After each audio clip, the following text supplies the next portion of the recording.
Cavalheiros, eu sou Marco Salvo, mestre do ERP, e o tema de hoje é gestão de dados e gestão de documentos. Qual a diferença?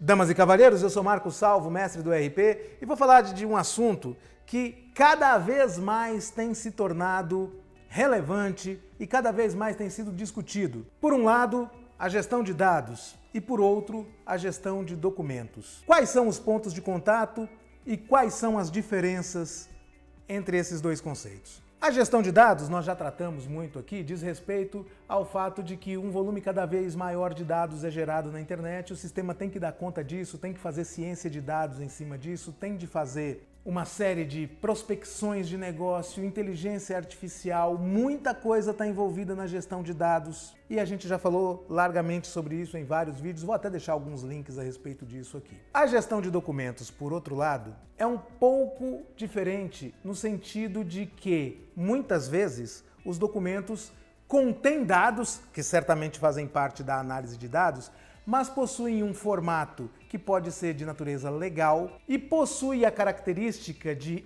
eventualmente, precisar deixar de ser digital para se tornar material, para se tornar papel, para se tornar, de fato, um documento que possa ser aprovado pela Justiça, pelos órgãos fiscalizadores, e essa gestão de documentos costuma ser onerosa para as empresas. Muitas vezes é preciso sair correndo atrás de uma pasta que contém um contrato, porque o advogado ou o juiz ou quem quer que seja só aceita a cópia assinada pelo cliente. Muitas vezes é preciso buscar um material porque o fiscal da vigilância sanitária só aceita o laudo carimbado pelo responsável químico ou pelo engenheiro responsável ou pelo responsável fitossanitário daquela operação. A gestão de documentos, então, diz respeito, por um lado, a digitalizar tudo o que for possível, mas manter uma relação com tudo aquilo que pode vir a ser necessário ser impresso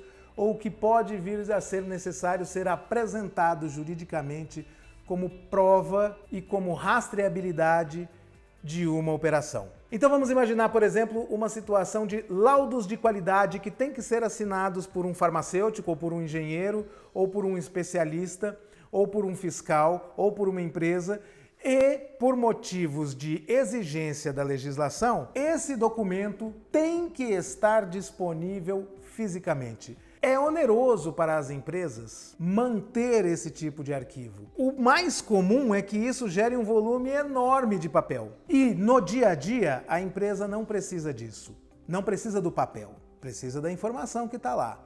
Então, se um especialista pedir, se um fiscal pedir, se for preciso rastrear, é preciso que esse documento esteja digitalizado no ERP, é preciso que esse conteúdo esteja disponível no ambiente digital para que todas as pesquisas sejam feitas. E, quando for necessário fazer uma impressão disso ou buscar o documento original que foi assinado e carimbado, ou que foi validado, ou que foi reconhecido em cartório, só mesmo nas últimas consequências é que se vai buscar esse papel que vai estar guardado em algum lugar. Essa característica da gestão de conteúdo tem muito a ver com a interconexão entre os documentos. Porque às vezes quando você precisa de um contrato, ou quando você precisa de um laudo, ou quando você precisa de uma planilha de investimentos, ou quando você precisa de um dado qualquer, você não precisa só de uma coisa.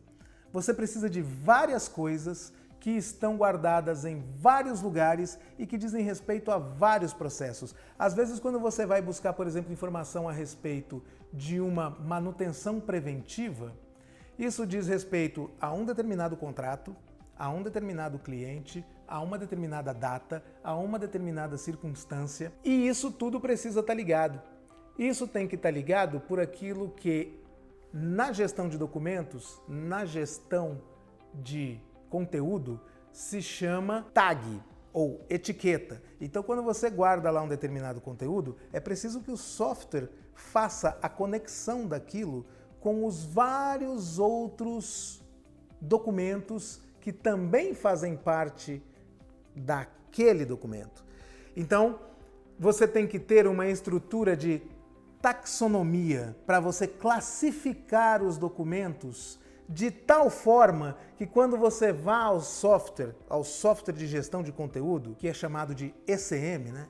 Enterprise Content Management, gestão de conteúdo, e você diz, por exemplo, laudos do produto X no contrato Y, o sistema traz tudo o que diz respeito àquilo. O sistema traz uma grande quantidade de conteúdos, mas só daquilo que você precisa. E aí você vai filtrando, filtrando, filtrando. Esses documentos podem ter versionamentos, podem ter restrição de visualização, podem ter datas de validade e o sistema vai gerenciar todas essas características. Se você precisa de um determinado laudo que tem que ser feito anualmente, o sistema vai te avisar com a anterioridade que estiver parametrizada, em 30 dias, em 40 dias ou com 50 dias de anterioridade, o sistema vai te avisar, hora de revisar esse laudo, hora de refazer essa atividade.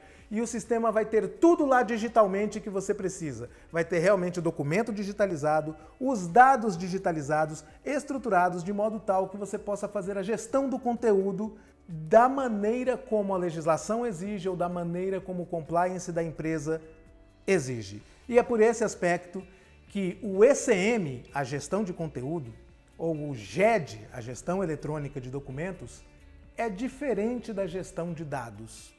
Os dados servem como volume, os dados servem como análise, os dados servem como abrangência. A gestão de conteúdos tem que te levar para aquele documento, para aquele processo. Existem pontos de contato e existem pontos de distinção. É um assunto grande, relevante, o vídeo está até um pouco demorado, mas se você tiver alguma observação a fazer para concordar comigo, ou para discordar de mim, ou para fazer um acréscimo ao que eu disse aqui, por favor, mande seu comentário e vamos trocar ideias. Eu sou Marcos Salvo, mestre do ERP, nos vemos em breve. Eu sou Marcos Salvo, mestre do ERP e tenho muito mais visualizações do que likes. Colabore conosco, deixa o seu like aí, você que visualizou e que gostou, deixa um like. Inscreva-se no canal. Muito obrigado.